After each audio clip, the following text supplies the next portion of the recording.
Magandang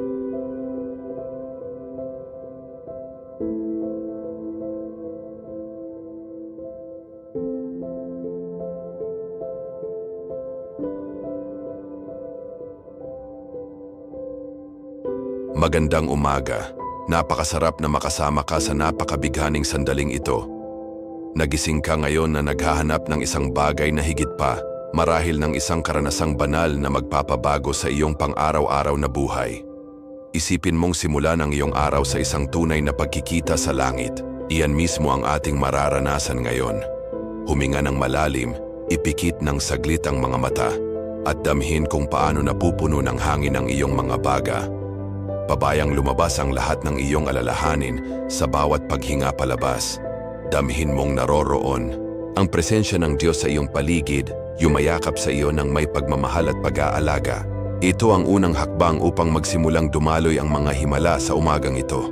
Maaaring araw-araw kang nagigising ng pagod, na hindi namamalayang kumikilos na pala ang kamay ng Diyos para sa iyo. Ngunit ngayong araw ay may plot twist sa iyong buhay. Bawat salita na bibigkasin mo sa panalangin na ito sa umaga para sa mga himala ay magbubukas ng mga pintuang hindi mo inakala na umiiral. Maghanda kang masaksihan ang kapangyarihang higit pa sa nakikita ng ating mga mata. Amang makalangit, narito ako ngayon sa iyong harapan, nagpapasalamat para sa biyaya ng buhay. Nananawagan ako ng isang himala ngayong umaga upang ang aking pananampalataya ay hindi lamang manatiling salita, kundi maging katotohanan. Naway bumaba na ang iyong kapangyarihan ngayon din, magdala ng kagalingan, pagbabagong buhay at tagumpay. Amen. Damaing umalingaw-ngaw sa iyong puso ang pangakong ito. Matulog ng payapa at magising na puno ng bagong pag-asa. Ang panalangin, ito sa umaga ang susi para magising ang iyong mga natutulog na pangarap at maganap ang mga himala sa iyong tahanan. Bawat salita na iyong patutubuin ay magbubunga ng magagandang bulaklak ng pananampalataya sa iyong buhay. Hindi ka nag-iisa sa paglalakbay na ito. Kabilang ka sa pamilyang naniniwala sa kapangyarihan ng mga panalangin para sa mga himala. Dito, makakamit mo ang pakiramdam ng pag-aari at espiritual na katiyakan. Alam mong marami pang iba, tulad mo, ang nananalangin ng parehong banal na tulong. Sama-sama kitang inaanyayahan sa diwa at puso. Naisip mo na ba kung magigising ka at makikita kang agad na may pagbabago sa iyong buhay? Anong uri ng himala ang iyong ninanais ngayon? Maaring ito'y kagalingan mula sa karamdaman, pagbangon mula sa suliraning pinansyal, o pagkakasundo ng sirang relasyon. Hayaan mong pukawin ng katanungang ito ang isang bahagi ng iyong pagkatao. May mas dakilang plano na handang maghayag. Pakiusap, magpakatotoo ka, gaya ng isang miyembro ng pangkat na tunay na nagmamalasakit at nananalangin para sa parehong biyaya. Dito, bawat panalangin ay isang bukluran ng pananampalataya na matatag ang tibay. Kabilang ka sa komunidad ng mga mananampalataya na araw-araw na tumatanggap ng mga patotoo ng mga himala. Pagtutuunan natin ngayon ang pansin ang makapangyarihang panalangin sa umaga para sa mga himala, isang gawain na hindi lamang nagbibigay ganyan sa buong araw, kundi sa buong landas ng iyong buhay. Sa bawat pag-awit ng papuri at hiling, ang iyong espiritu ay sumasanib sa kalooban ng Diyos. At saka, magsisimulang umiral ng hindi inaasahan ang mga himala. Kung naghahanap ka ng himala sa pamamagitan ng isang panalangin sa umaga at nais mong maranasan ang banal na pakikialam, manatili ka sa akin. Ngayong umaga, gagamit tayo ng mga salitang puno ng pananampalataya upang lahat ng mga panalangin para sa mga himala ay masagot. Buksan mo ang iyong puso at maghanda kang masaksihan kung paano maghahatid ang kaloob-loobang dakila ng Diyos ng kamangha-manghang gawa sa iyong buhay. May isang bagay na kakaunti lamang ang nakapapansin. Tahimik na kumikilos ang langit. Gumaganap ng mga hiwaga na taliwas sa lohika ng tao. Ang ginawa ni Jesus sa mga ebanghelyo, patuloy niyang ginagawa ngayon. Isang hiwaga ng kapangyarihan at biyaya ang malapit ng ilantad para sa iyo. Nang hindi mo na kailangang malaman ang lahat ng detalye, isipin mong bumalot ng pag-asa ang iyong buong pagkatao. Kakaunti na lang ang sandali para maranasan mo ang isang bagay na magbabago sa iyong pananaw magpakailanman. Ang panalangin na ating sasambitin ngayon ay may dalang pangakong hindi inaasahang tagumpay. Kayang bumangon muli ng iyong mga pangarap at mabuhay ang mga bagay na akala mo'y nawala na. Maaring nagdaan ka sa mga gabing hindi nakatulog, nababalisa sa mga suliraning tila walang solusyon. Ngunit ngayong araw mag-iiba ang takbo ng iyong kwento. Mula sa paghihirap ng isipan, mapapalitan ito ng ginhawa at katiyakan sa banal na pag-agapay. Ang ganitong hindi parehong karanasan bago at pagkatapos sa pamamagitan ng panalangin sa umaga, ang siyang nagpapahalaga sa kapangyarihan nito. Kapag inihandog mo ang iyong mga pasanin sa Panginoon, matatagpuan mo ang walang kapantay na espiritual na kapanatagan. Hindi mahalaga kung anuman ang mangyari, alam mong hawak ka ng isang higit na makapangyarihan.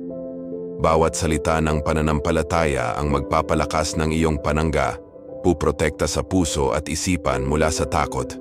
Ang habag ay nagbabago tuwing umaga.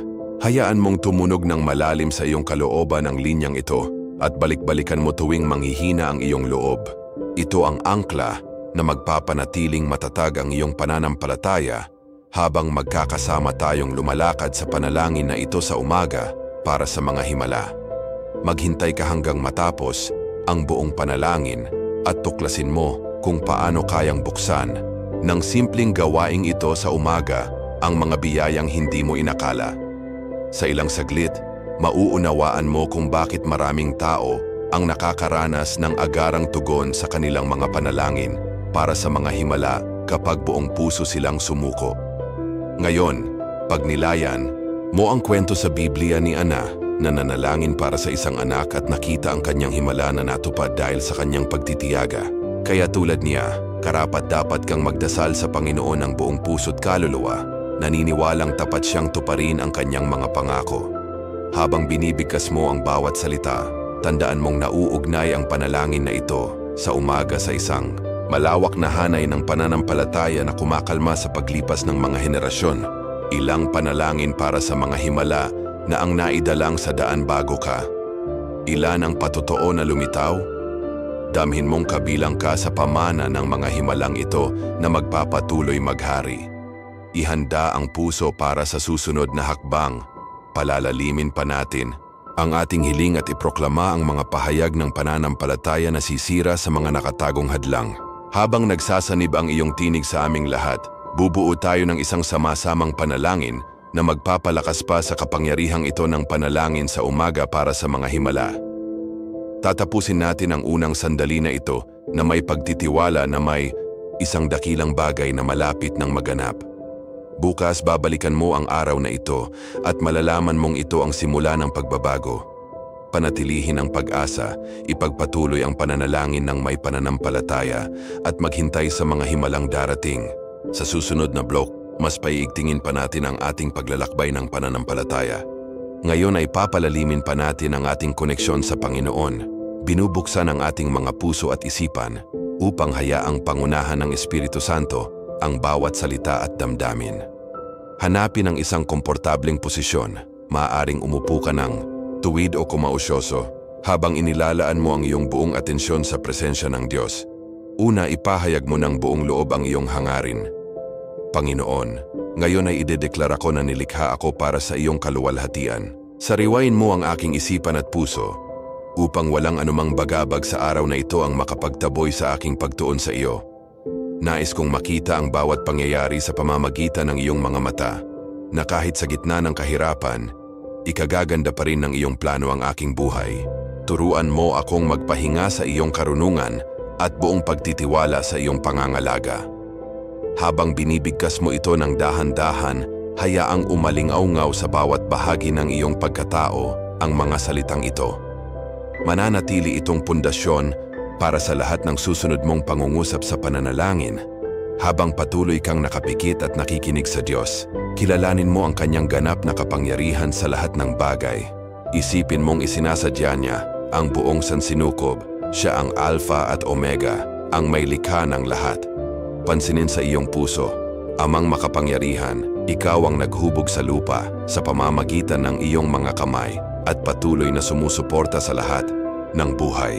Walang anuman sa aking kalusugan, pinansyal na kalagayan, pamilya o mga pangarap ang mas malaki kaysa sa iyong kapangyarihan. sa iyong walang hanggang kabutihan. Hayaan mo na ang bawat pagsubok ay sumuko at yumuko sa ilalim ng iyong pabor. Naway ang aking hinihiling na himala ay patunay na para sa iyo, walang imposibleng mangyari. Damhin kung paano ka niyayakap ng katiyakan at kapanatagan habang binibigkas mo ang papuri at pagkilala na ito. Pagkatapos, kilalanin mo ang iyong sariling kahinaan at pasakdalin ang iyong awa. Panginoon, inamin ko na may mga sandali akong nginalan. Napagtanto ko na nagkakamali ako, naguguluhan ako, at ginagamit ko ang salita ng walang kapanatagan. Patawarin mo ako sa mga sandaling nilait ko ang iyong pangalan, sa anumang kasalanang naglayo sa akin sa iyo, o sa pighati na minadali ang aking loob. Hugasan mo ako ng iyong dalisay na dugo, at muling itaas ang aking pagtitiwala tulad ng makukulay na tuyong bububukas pagkatapos ng ulan. Ginagawa ko itong pag-amin hindi upang maparusahan, kundi upang mapalapit sa iyong pusong mapagpatawad. Hayaan mong bigat na bumitaw araw habang binibigkas mo ang mga pangungusap na ito. Damhin ang ginintuang simoy ng kaginhawahan na nanggagaling mula sa kanyang awa. Ngayon ay oras na para tawagin ang kapangyarihan ng Espiritu para sa hinihiling mong himala. Parang marinig mo ang bulong sa iyong puso, Espiritu Santo, dumating ka ngayon. Bigyang buhay mo ang pagod, liwanagin mo ang kadiliman, at sariwain mo bawat selula ng aking katawan at ng aking pamilya. Ipinapanawagan kita ng iyong matinding apoy, sapagkat alam kong wala nang ibang may kapangyarihang gawing posible ang imposibleng bagay. Ipakita mo ang iyong makapangyarihang presensya sa aming tahanan. Pagalingin mo ang may karamdaman, paramihin mo ang kaunting mayroon kami, ayusin mo ang mga sirang relasyon, at buksan mo ang mga pintong matagal nang nakakandado. Habang binibigkas mo ito, imagine mong bumababa ang isang magiliw na apoy ng Espiritu. Yumuyura ka ng bawat anino sa iyong paligid, dinadala ang init at pag-asa sa bawat bahagi ng iyong buhay. Pagkatapos, hilingin mong ipahayag kay Yahweh ng malinaw ang anino ng iyong pangangailangan. Pwedeng isipin mong nag-uusap ka ng harapan sa Diyos. Panginoon, narito ang aking panalangin. Inaalay ko sa iyo ang aking hinihingi at ang detalye ng aking pangangailangan. Dito mo banggitin ng tahimik sa Diyos ang katangiang iniisip pa mong ipagkaloob, baka kalusugan, pinansyal na ginhawa o pagkakasundo ng puso. Hindi ko nilalapit ang mga ito sa iyo nang hindi binabatid ang iyong karakter, kundi ako'y dumudulog ng buong pagtitiwala na kayo ay tapat. Nais kong makita ang aking himala ng malinaw at hindi matatawaran. Lubusang paggaling, ganap na, muling pagbabangon, malalim na kalayaan, at saganang bukal ng biyaya. Huwag matakot maging detalyado, banggitin mo ang pangalan, ang suliranin, ang emosyon sa likod nito. Kapag klaro ang iyong kahilingan, lalong tataas ang apoy ng iyong pananampalataya. Ngayon ay panahon na para ideklara ang iyong autoridad sa Espiritu. Kahit hindi mo pa nakikita sa natural na mga mata, sabihin sa iyong sarili, naniniwala ako na sa espiritual na antas ay tapos na ito. Sa pangalan ni Jesus, tinitigil ko ang lahat ng takot, pangamba at kadiliman. Sa ngalan ng Diyos, ng mga hukbo, itataas ko ang watawat ng tagumpay sa sitwasyong ito. Anumang pag-aalinlangan ay akin ng antisyahin, hindi ako magtatakot dahil ang Panginoon ay kasama ko. Siya ang aking liwanag at aking kaligtasan, di ako matatakot. Pakinggan mo sa loob ng iyong sarili ang pagbigkas. Ang Panginoon, ang aking pastol, hindi ako magkukulang. At ang Diyos ang aking kanlungan at kalakasan. Sa bawat pagkumpas ng iyong isip, pinupunasan mo ang mga banta at iniukit ang katotohanan na ikaw ay protektado. Kasunod nito, pasalamatan mo ng maaga kahit hindi mo pa nakikita ngunit alam mong nakahanda na. Amang nagbigay ng lahat, maraming salamat sa biyayang darating bago ko pa man ito makitang nagliliwanag sa aking harapan.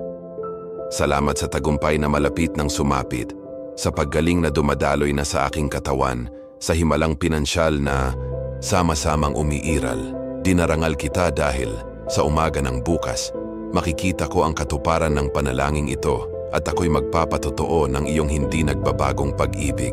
Habang binibigkas mo ang mga salita ng pasasalamat, hayaan mong punuin ang iyong buong pagkatao, ang taus-pusong kagalakan, na parang isang magiliw na pagtutubig ng isang halaman bago mamukadkad ang mga bulaklak. Pagkatapos ng lahat ng ito, manatili ka sa isang sandaling malalim na katahimikan. Hayaang marinig ang counterpart ng iyong panalangin. Baka dumating sa isip mo ang mga salita ng pakikinig, ang mapayapang katiyakan, at mga larawan o hudyat na nagbubukas ng landas. Maaari rin basta mong maramdaman ang presensya ng Diyos sa pamamagitan ng isang mahinhing hininga, isang walang hintay na pag-alis ng bigat sa iyong dibdib. Sa huli, itatag mo ang iyong puso sa isang panata ng katatagan. Isipin mong sinasabi mo kay Yahweh, Panginoon, pinagtibay ko ang aking puso na hindi susuko hanggat hindi nakikita ang aking himala. Tulad ni David na naglakad sa libis ng lilim ng kamatayan, ngunit hindi natakot dahil ikaw ang kasama niya. Ganon din ang aking paninindigan. Kahit gaano man kahaba ang mga araw, magpapatuloy akong manalangin, aawit sa gitna ng tigang na lugar, at magtitiwala sa iyong hindi nakikitang paggabay. Habang inilalapat mo ito ng buo sa iyong pagkatao, sabihin mo sa sarili, naway maganap ang iyong kalooban sa aking buhay, upang ang iyong pangalan ang maluwalhati sa lahat ng aking gagawin. Bilang pagtatapos, ialay mo ang iyong pagsamba ng may dekalidad na pag-ibig. Amang mahal, tanggapin mo ang papuri kong ito tulad ng matamis na halimuyak. Naway ang aking pag-awit ng papuri ay patuloy na umalingaw-ngaw kahit matapos ang panalangin na ito. Ang aking katapatan ay way magsilbi sa iba bilang refleksyon ng iyong kaluwalhatian. Handa akong tanggapin ang araw na puno ng iyong kapangyarihan na sagana sa mga himalang magpapatunay ng iyong dakilang karakter. Marinig mo sa iyong isipan ang mga salita ng tapang at pagtitiwala. Ngayon, dahan-dahan mong buksan ang mga mata at huminga ng may malay. Damhin ang lakas na dumadaloy mula sa pag-asa na ang himalang iyong iniyakan ay sinisikap ng buuin ang kwento ng iyong araw. Sa paglakad mo ngayong araw, manatili kang mapagbantay. Sa tuwing sisilip ang anino ng pagdududa, balikan mo ang mga deklarasyon ng pananampalataya at pasasalamat. Tandaan, inihanda ng blokeng una ang iyong pangunawa at espiritu, at itinakda ng blokeng pangalawa ang iyong paninindigan sa pananampalataya. Ngayon, ilapat mo ang tiwala na para kang taong tumanggap na ng tugon. Nabatid mo na nanghihintay ka ng kanyang katuparan. Sa susunod nating sandali, ibabahagi natin ang mga tunay na patotoo na lalong magpapatibay ng iyong pananalig, nagpapakita kung paano kumikilos ang Diyos sa pamamagitan ng mga himala sa buhay ng iba. Manatili kang bukas sa susunod na blog kung saan maririnig mo ang mga tinig na nagpatunay na kapag nananalangin ng may pananampalataya, naroroon ang kagilagilalas na puwersa ng kalangitan. Ngayon ay tutungo tayo sa mga kwento ng pananampalataya mula sa ating mga kapatid sa Pilipinas na, tulad mo, ay nanalangin para sa isang himala sa umaga at nakita ang kanilang mga buhay na ganap na nagbago. Hayaan mong patibayin ng bawat salaysay ang iyong puso at panibaguhin ang iyong pag-asa. Sa unang kwento, makikilala natin si Maria Claire Santos mula sa Tondo, Maynila. Noong Enero, nadiskubre niyang may malubhang sakit sa atay. Pinalaan siya ng mga doktor na kailangan agad siyang ipadala sa ospital para sa masusing paggamot.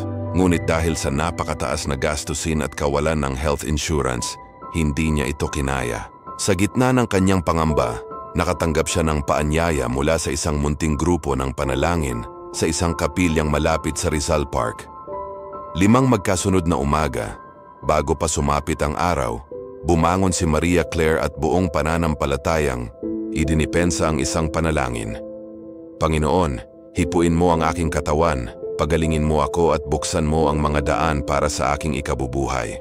Nang sumapit ang ika-6 na araw, bumalik siya sa ospital para sa pagsusuri at talagang nagulat ang mga doktor nang makita nilang normal na ang antas ng kaniyang mga enzyme sa atay. Walang sino mang gamot o paggamot ang ipinatupad na makapagpapaliwanag sa ganoong biglaang pagganda. Tinukoy ng mga espesyalista na labis itong milagro ayon sa kanilang pamantayang medikal. Hindi na kinakailangan pang maospital si Maria Claire at nagawang makauwi ng higit na malakas at puno ng pag-asa. Ngayon, patuloy siyang dumadalo sa isang ministeryo ng pagpapagaling sa Binondo at laging ikinukwento kung paano tinugon ng Diyos ang kanyang panalangin sa umaga. Pumunta naman tayo sa isang masayang balita mula sa Cebu City. Si Joshua Cruz ay isang jeepney driver na siyang pangunahing sumusuporta sa kaniyang asawa at 2 munting anak. Dahil sa patuloy na pagtaas ng presyo ng gasolina, hindi na sapat ang kanyang kinikita para matustusan ang pang-araw-araw na gastusin at nauwi sa punto na wala na siyang pambayad sa renta noong Marso. Isang umaga, sa kabila ng matinding pangamba, naramdaman ni Joshua na dapat pa rin siyang bumangon ng maaga at manalangin, suot ang mga deklarasyon ng pananampalataya mula sa Block 2 at idinikta sa Diyos ang isang himalang pinansyal. Sa ikatlong araw, may isang malayong kamag-anak na tumawag at inalok siyang maging pansamantalang driver ng isang grupo ng turista mula sa labas ng Cebu na sapat ang ikinita para mabayaran lahat ng kanyang pagkakautang at makatipid pa. Pangalawang, makabagulat na biyaya naman ang dumating sa ikalimang araw nang may pasahero na nagtipon ng malaking halaga para tulungan silang makapagpa-opera sa maliit nilang anak na may karamdaman. Para kay Joshua, hindi ito basta pagkakatugma lamang. Ang bilis at tamang panahon ng mga pangyayaring iyon ay malinaw na patotoo ng kapangyarihan ng Diyos. Ngayon, ang kinikita niya ay sapat na hindi lang para makapag-ipon para sa edukasyon ng mga bata, kundi pati na rin para magbigay ng maiikling salita ng pananampalataya sa kanyang mga pasahero. Patuloy niyang isinasalaysay kung paano siya iniligtas ng panalangin sa umaga mula sa kawalan ng pag-asa. Mula naman sa Davao City, naririnig natin ang nakapapawing pagod na salaysay ni Ana Joy Reyes. Matagal na silang nagkaroon niya ng matinding alitan ng kanyang nakatatandang kapatid matapos mawala ang kanilang ama sa hindi inaasahang pagkakataon. Nabuo ang hinanakit at muntik ng tuluyang naghiwalay ang kanilang samahan. Isang umaga naramdaman ni Ana Joy sa kanyang puso na kailangang paghilom ang sugat sa pagitan nila ng kapatid, kaya tuwing bago sumikat ang araw, tahimik siyang nanalangin para kay kuya. Sunod-sunod niyang binibigkas ang mga panalangin nagmumula sa Block 2, lalo na ang bahagi tungkol sa paghingi ng kapatawaran at pagtanggap sa kalooban ng Diyos. Pagkalipas ng 8 araw, hindi inaasahan na tatawag sa kanya ang kanyang kuya, humihingi ng tulong dahil may problema sa kanyang trabaho.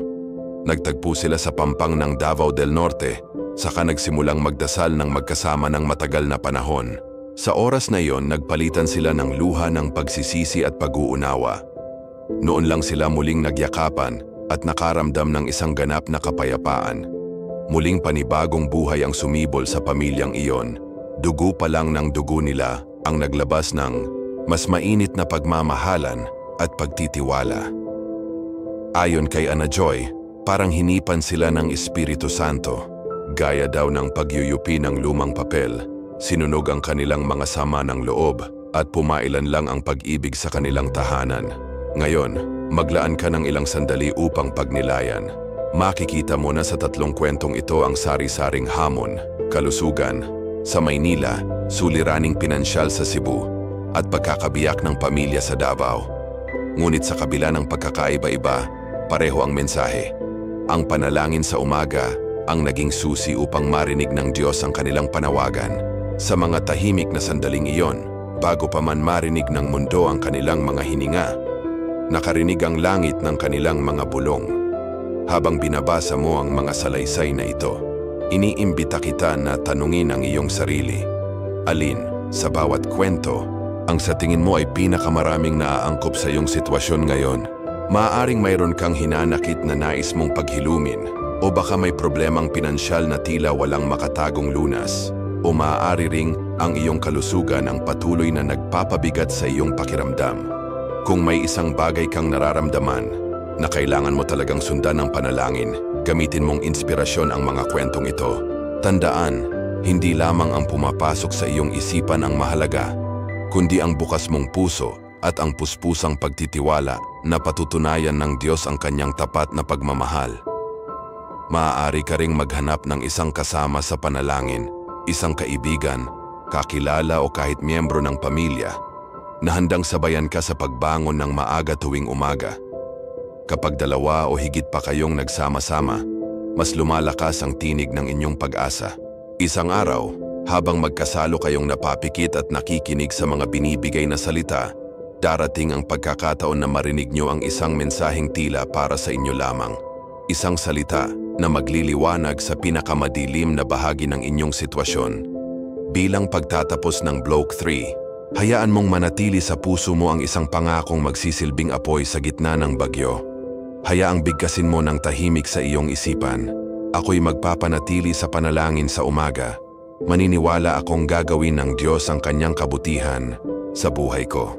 Kung kikilalanin mo ang bawat hibla ng hangin bilang alindog ng Diyos, makikita mo na sa bawat paghinga mo ay pumapasok ang katotohanang darating ang kagalingan, pag-asa at pagkakaayos. Sa susunod na block, sasabak tayo sa pagbuo ng karaniwang pag-aalay ng mga salita sa pamamagitan ng kolektibong intersesoryo, kung paano, kapag pinagbatingan ang tinig ng marami, posibleng umapaw ang biyaya sa buong komunidad. Patuloy lang sa iyong paglalakbay ng pananampalataya, sapagkat ang mga pangako ng Panginoon ay panibagong bukang liwayway para sa bawat isa sa atin. Narito na tayo sa ika-4 na bahagi ng ating paglalakbay, at ang paanyaya ay simple. Ipadama mong ang mga salitang babasahin mo ngayon ay tila mga bulong mula sa langit na nagbibigay pag-asa at gumaganda ng iyong puso. Isipin mo ang pinakakalmadong pagsikat ng araw na iyong naranasan, ang sandali bago dumating ang mga gawain ng araw, kung saan ang katahimikan ay sobrang lalim na tila perpektong entablado para marinig ang hininga ng Espiritu Santo. Sa sandaling iyon, maaari nating maisambit ang mga salitang propetiko, mga pahayag na puno ng pananampalataya na, gaya ng mga binhing itinanim sa lupa, nagsisimulang magbirot ng mga himala bago pa man ito mamukadkad sa ating paningin. Noong nagsalita si Jesus, ginamit niya ang mga salitang nagpapatayo, nagpapalaya at nagpapasigla.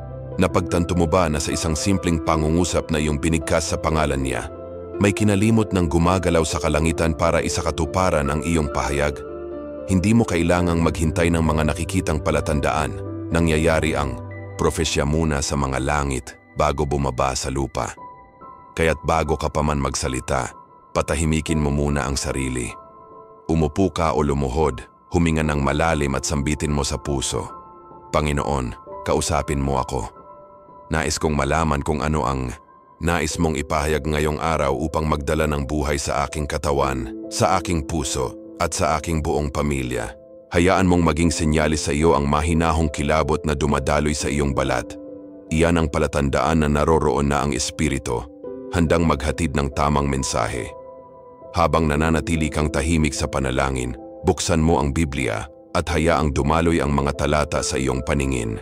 Maaaring may isang sipi na magsalita tungkol sa tagumpay, sa sapat na pangangailangan o sa muling pagkakasundo.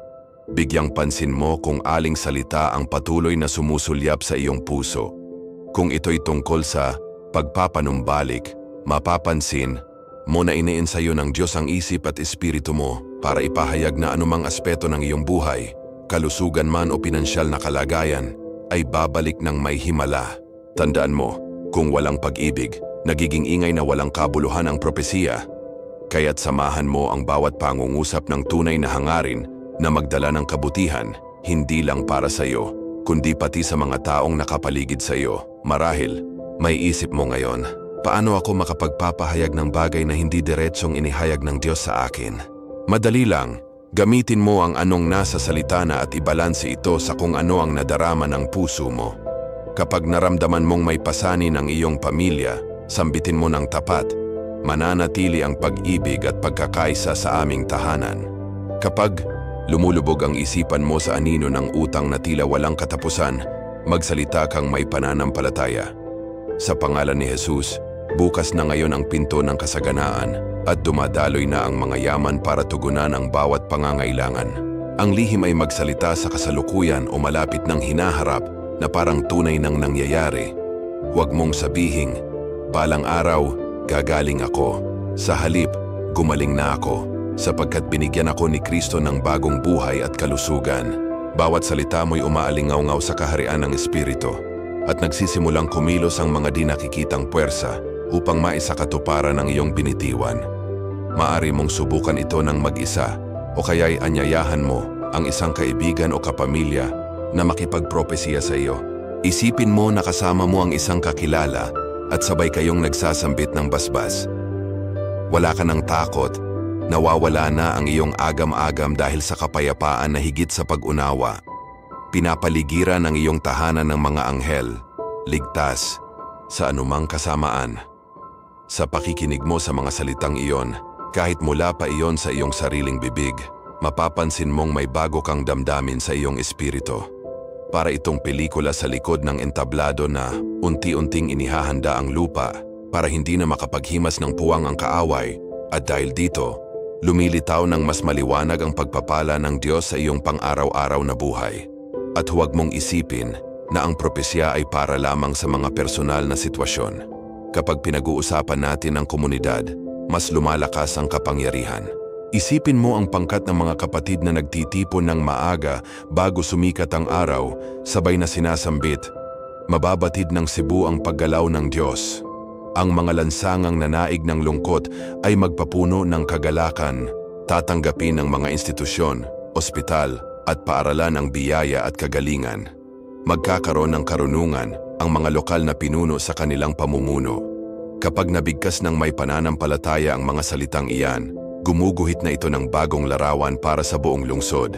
May mga taong hindi naman pumupunta sa simbahan ang makaririnig ng mga pahayag na paulit-ulit at unti-unting nabubuksan ang puso nila para sa paggising ng espiritu.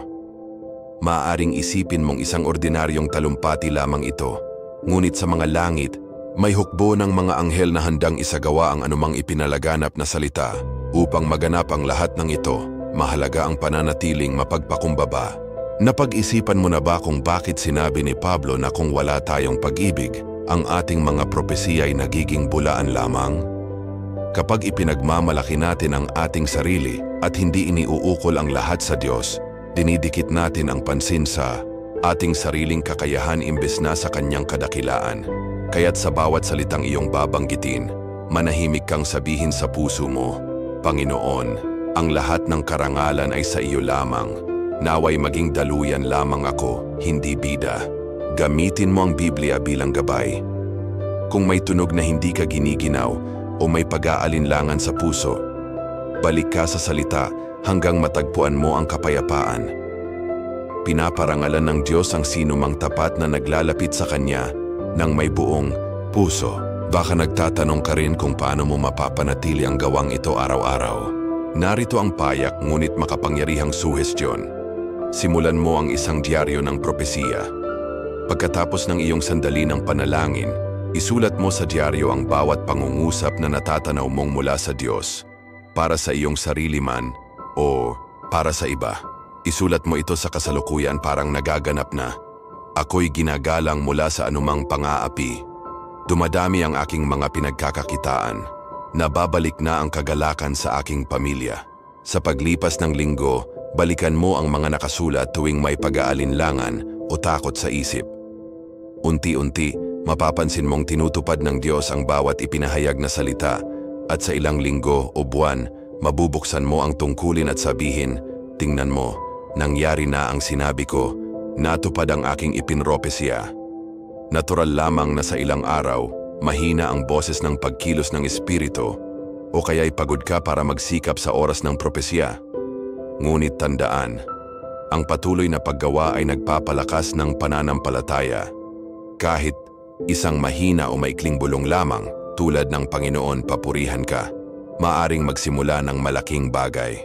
Mas mainam ang isang salitang may kasamang pagkilos kaysa tahimik na puno ng walang iniaambag na hangarin.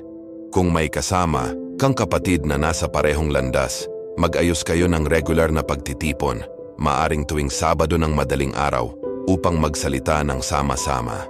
Ang pagkakaisa ng inyong pananampalataya ay lalong tutibayin sa pamamagitan ng mga salitang binitiwan ng bawat isa at makikita ninyo ang paglago sa inyong pag-unawa kung ano ang nais ipagawa ng Diyos.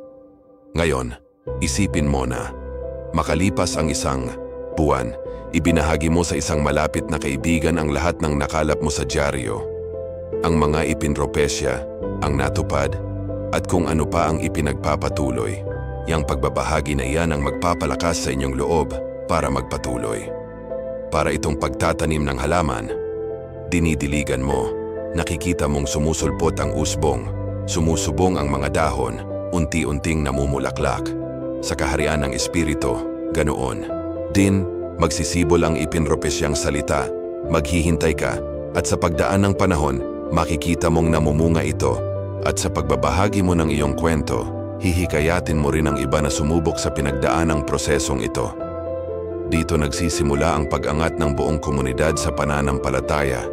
Nagpopropesya para sa pagpapanumbalik sa bawat barangay. Muling, nagkakasundo ang mga pamilya at muling sumibol ang pag-asa kung saan dati nang ibabaw ang kawalan ng pag-asa. Bago matapos ang bahaging ito, maglaan ng ilang sandali upang ulitin sa iyong puso. Ipinopropesya ko ang pagpapanumbalik, ang sapat na pangangailangan, ang kagalingan, ang muling pagkakasundo at ang pag-asa. Damhin mong bawat pantig ay tumititil sa iyong diwa. Kilalanin mong ang tinig na nagsasalita sa pamamagitan mo ay ang tinig ng Ama. At ang anumang iyong ipahayag ng may pananampalataya ay inihahanda na sa mga langit. Bukas, bago pa sumikat ang araw, ibalik mo itong gawi. Manatiling mapagpakumbaba, saliksikin ang salita, magtiwala sa pag-ibig ng Diyos, at hayaang maging binhing matabang lupa ang iyong mga pahayag. Sa lalong madaling panahon sa ikalimang bahagi, mag-uusap tayo tungkol sa sama-samang mga paraan ng panalangin pang-interesyon kung paano, kapag pinagsama-sama ang boses ng marami, maaaring masaklaw ng biyaya ang buong komunidad. Buksan mo ang puso at maghanda kang masilayan ang mga ipopropesyang salita na namumulaklak sapagkat handang tuparin ng Diyos ang bawat salitang inihahayag ng iyong espiritu.